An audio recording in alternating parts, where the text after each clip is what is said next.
Yellowstone Supervolcano, 288 earthquakes rocked Yellowstone in May.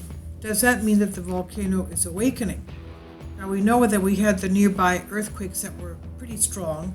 The March 31st 6.5 in Idaho, which is 190 miles west of Yellowstone. And also before that, the March 18 5.7 magnitude earthquake in Salt Lake City, just south of Yellowstone. And from what Mike Poland, the geologist in charge of USGS Yellowstone Observatory, told us, these could have an effect on the plumbing systems of the geysers and the hydrothermal areas of Yellowstone. So obviously we've had quakes, 288 quakes in May, from what Yellowstone Observatory informs us, and fears are growing as a supervolcano eruption could still make the year worse.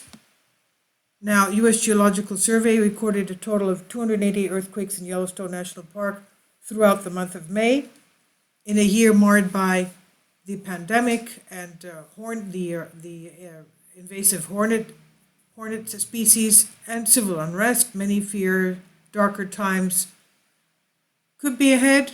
Now, we even had a 5.5 yesterday in the Ridgecrest area, and a new quake swarm there. Now, anyway, going back to this news comes after a swarm of mini earthquakes hit the Yellowstone area on Friday. Social media users now express their concerns and fears about this supervolcano. It's the second largest supervolcano of the Earth, and it has 60% of the world's geysers. Despite no official warnings that Yellowstone could be awakening, one person said on Twitter, "Welcome to June 2020. This month we are serving the assault of peaceful protesters by law enforcement, aspiring dictator for president, Ebola in the Congo, earthquakes near a supervolcano in Yellowstone, and does that mean that it could trigger an eruption?" Another person said, "Don't forget Yellowstone is having earthquakes. We might get eruptions soon." Okay, this is all, of course, social media. They could be saying whatever they want. That doesn't mean that it's reality. Now, what's going on there? According to Yellowstone Volcano Observatory, YVO, the branch of the USGS, 288 earthquakes struck the Yellowstone National Park region in May. The tremors, which were not above the normal for Yellowstone, were tracked by the University of Utah seismograph stations operating the Yellowstone Seismic Network. The largest earthquake struck May 29 at a 3.1 magnitude, 5 miles west of Norris Junction. USGS also reported 3 earthquake swarms in the same area. The first swarm of 12 tremors struck between May 4th and 5th. The second swarm of 39 earthquakes struck between May 22nd and 23rd. And the third swarm was even larger, of 100 earthquakes hitting between May 29th and May 30th, 100. So that's quite a lot, isn't it? The earthquakes all peaked at the range of 0.2 to 3.1 magnitude. USGS said an additional swarm of 80 earthquakes was located about 10 miles northeast of West Yellowstone, Montana, May 9 to 11. The magnitude range for that swarm was 0.6 to 2.0 magnitude. But the USGS assured earthquake sequences like this account for about 50% of the total seismicity in the Yellowstone region. And geologists do not consider these events to be precursors to increased volcanic activity. USGS stated Yellowstone earthquake activity remains at background levels, meaning that they're normal. Although some tremors can precede a volcanic eruption, Yellowstone geologists don't expect the supervolcano to erupt within our lifetime. USGS states almost all earthquakes at Yellowstone are brittle failure events caused when rocks break due to crustal stresses. Though we've been looking for years at Yellowstone, no one has yet identified long period or LP events, which are commonly attributed to magma movement. When they are observed, that will not mean Yellowstone is getting ready to erupt.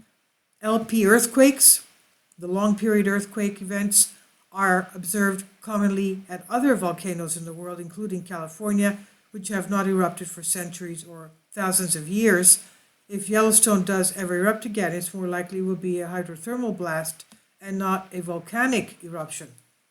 Hydrothermal eruptions are caused by scorching steam exploding from the ground, hurling the rocks and other debris into the sky. And eruptions typically like this typically occur in shallow reservoirs of water or steam and not lava.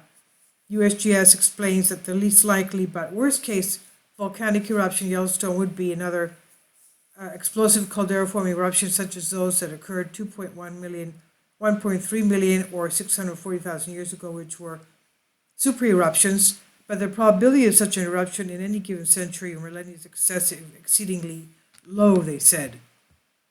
This is on Express UK by Sebastian Ketley.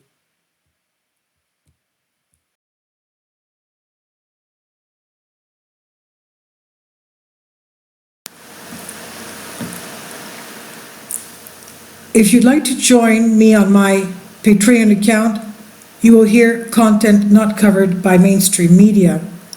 These riveting stories will be based on my research, and I will state my opinions and give my personal insight on diverse and controversial subjects and world events not covered by mainstream media, and not supported by YouTube guidelines.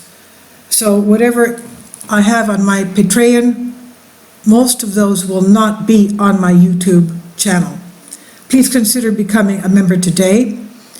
More of the most significant and important videos will be on my Patreon channel. Your support helps me to continue my research and keeps this YouTube channel alive. And we depend on your support, your generous charity, because we help economically challenged families here in Athens, Greece, in Kapota, and we also help the young generation with university tuition and the community around our church. Thank you.